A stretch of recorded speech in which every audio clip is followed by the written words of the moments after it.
The light catches the polished titanium, and for a moment, standing in the pro shop, the $600 price tag feels like an investment in excellence. The pro's face on the display looks confident. The words "tour proven" sit beneath the grip. You've seen this driver win on Sunday broadcasts. It feels like an invitation to belong to a world of single-digit handicaps and smooth tempo. Most golfers believe the phrase carries a guarantee. It means the club has been tested in the crucible of professional competition, and it emerged victorious. The logic feels clean. If the best players in the world choose it, it must be the best tool. The shelf display reinforces this every time. A 4-color photo of a sponsored player clutching the trophy, a small inset showing their swing speed, the caption saying the club was "in the bag" for the win. But the player in the photo does not swing like you. Not close. Not even in the same universe. The attack angle of a tour professional averages around 5 degrees downward into the ball. Your delivery, like most club golfers, is closer to 3 degrees upward. The spin rate they produce off the tee hovers around 2200 RPM. Your natural spin without adjustment is closer to 3200. The club head geometry that launches low-spin missiles for them becomes a low-launch, low-carry brick when delivered at your speed and angle. The same physical object behaves differently depending on who is holding it. That difference is the first crack in the marketing story. And it's worth stopping on. If you want to keep uncovering the real mechanics behind what's in your bag, subscribe to this channel. We don't just repeat the sales pitch, we measure what actually happens. And in the comments, type "mismatch" if you've ever stood over a ball and felt your driver wasn't giving you what the ad promised. Let's examine what physically changes. First, the shaft flex profile. At 112 miles per hour, the shaft loads fully into the hitting zone, creating a whip effect that releases energy into the ball. At 85, the shaft stays stiff. You cannot load it past its flex point.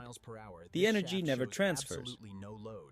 Second, the center of gravity placement. Tour heads place the CG forward and low to reduce spin and launch angle for players who already generate high launch. At your speed, that forward CG only kills launch further. The ball never climbs. Third, the face technology. The internal ridges and variable thickness zones are engineered to activate at a certain impact force. Below that threshold, the face behaves like a solid block. The spring effect from the titanium is simply not available to you. Here is the mechanism the commercial never shows you. Club manufacturers build each head model to hit specific launch and spin numbers, and those numbers are calibrated against a tour-level swing robot set to the PGA Tour average. The driver is not tour-proven in the sense that it adapts to all swings. It is tour-proven in the sense that it works for one specific delivery pattern. The label is a shortcut for "this head geometry performed well when struck by a professional athlete with calibrated mechanics." Now flip the frame. The club you bought as a badge of quality is actually a piece of equipment designed for an athlete with a fundamentally different body. The Tour-Proven stamp is not a certification of performance for you. It's a certification of performance for a player you are not. The same logic would put a Formula One seat in a commuter car. It works perfectly for Lewis Hamilton. It would break your back on the way to the office. If you have ever stood on the first tee with a driver you paid $600 for and felt a quiet, unspoken unease, the ball is shorter than the one you hit in the store, the feedback feels dead. The center of the face seems smaller. You are not imagining it. The club was never built for your delivery. That hollow feeling in your hands when you miss the middle is not your swing failing. It is the equipment failing to adapt to you. That isn't a personal shortcoming. It's a design mismatch. If this resonates with you, there's a lot more where this came from. Link in the description.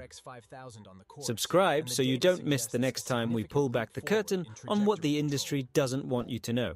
And in the comments, drop adapt if you're ready to look for a club that actually matches your delivery.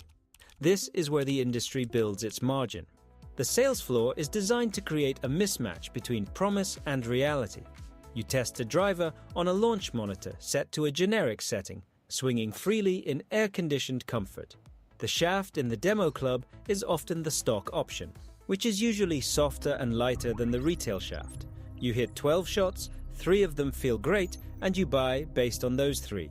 The other 9, the hooks, the blocks, the low screamers, you attribute to your own inconsistency. But those 9 are the real signature of the mismatch. The channel's domain vocabulary here is critical.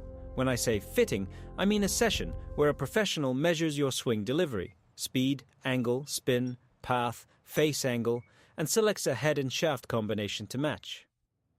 When I say stock shaft, I mean the no-cost option that comes with the driver, which is usually heavier and stiffer than the average golfer needs. When I say tour profile, I mean the shaft's bend point and torque curve designed for high-speed delivery. These words matter because they describe the machinery behind the marketing.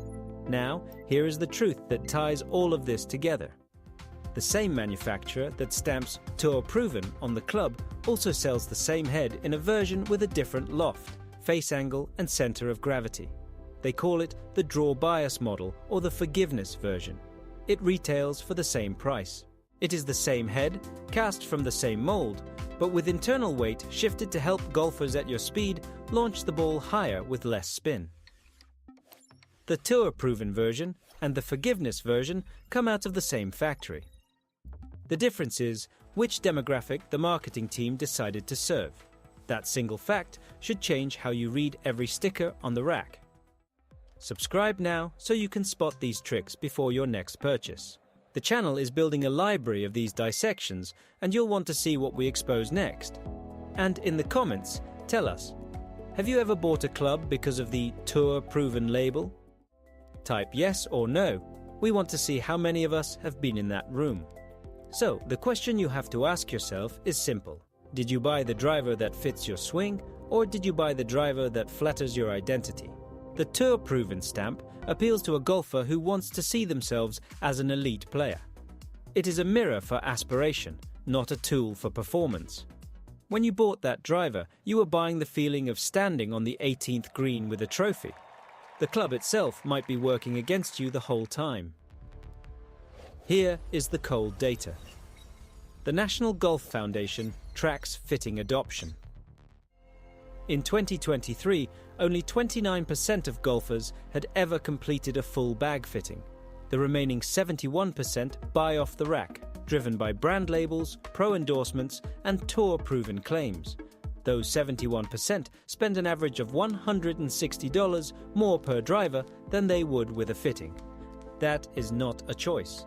That is a tax on ignorance of the machinery. But the fitting itself can also be a trap if you do not know what to ask for. A 5-minute session at a big box store with a generic launch monitor and a salesperson pushing an upcharge shaft is not a fitting. It is a purchase workflow dressed in data. A real fitting measures your swing dynamics and presents options. The goal is not to maximize distance on a single center strike. The goal is to minimize the distance loss on the toe and heel misses, which make up 70% of your actual tee shots. The tour-proven driver that produces 290 yards on a perfect launch monitor swing will produce 240 on a toe miss. The properly fitted driver with a forgiving head profile will produce 260 on that same miss. That 20-yard difference over 18 holes is the difference between playing for par and playing for bogey. If you have ever calculated your average drive distance using the longest shot of the round, you know the feeling of rounding up. The industry counts on that rounding. It keeps you coming back for a new model every season. The club manufacturers track this behavior. They call it the performance gap, the distance between what the marketing promises and what the swing can actually deliver. And they design their product cycles to exploit it. Every 18 months, a new tour-proven model arrives with a slightly different shape, a new color scheme, and a claim of increased ball speed across the face. The ball speed increase is real. For the swing speed it was tested at. At your speed, the gain might be a fraction of a mile per hour, but the marketing numbers are presented generically, so you assume those gains apply to you. They do not.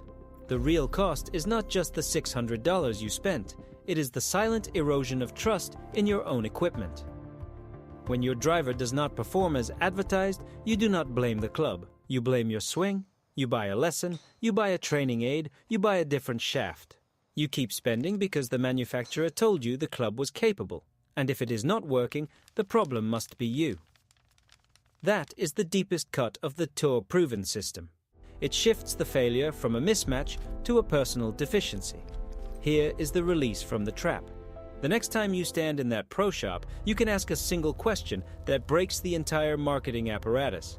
Can I hit this on a launch monitor set to my swing speed and compare it to the model that matches my delivery? If they say yes, you have control. If they hesitate, you have your answer. The system only works when you accept the match without testing it. The moment you measure, the illusion collapses. The club you need is not the one that wins on television. It is the one that produces the highest ball speed on your 2 worst misses. It is the one that makes your bad shots good enough to keep the round alive. It is the one that lets you walk off the course not wondering whether your equipment cost you 3 strokes. Because the honest truth is that a driver fitted to your swing at 85 miles per hour will beat a tour driver at your speed on 18 holes almost every time. The club does not need to perform on the PGA Tour. It needs to perform when you are tired on the back 9 on a Saturday afternoon. The same titanium you paid a premium for is available in a head that actually respects the physics of your delivery. You just have to stop buying the story that comes attached to the name. The real shift happens when you stop looking at the club as a badge and start seeing it as a tool measured by one standard only. Does it help you score on the shots that actually happen in your round? Not the dream swing. Not the one you hit at the demo day, the ones where you are tired, rushed, or gripping too tight. The pro on the display would tell you the same thing if you asked them directly. They do not play with the retail version of the club you bought. Their driver is hand-picked from a tour van. The head weight is adjusted with lead tape. The shaft is built to their exact flex profile, not the generic one that ships in the box. The lie angle is bent to their delivery. The grip is a specific thickness and compound that they have used for years. The club you bought shares a shape with theirs. It does not share the physics. That is the distance between the promise and the reality. And that distance is measured not in yards, but in the number of times you stood over a ball and felt a flicker of doubt before you swung. The next time you see those words on a shelf, you will know. The club is not proven for you. It is proven for someone else. And the quiet confidence you have been chasing is not in the titanium. It is in the decision to choose the tool that actually fits your hand. If you've made it this far, you're serious about owning your equipment decisions, not just renting a label. Subscribe to keep that clarity sharp, because we're just getting started on the hidden economics of the game. And before you go, write "fitted" in the comments. As a commitment to let the data, not the story, choose your next club.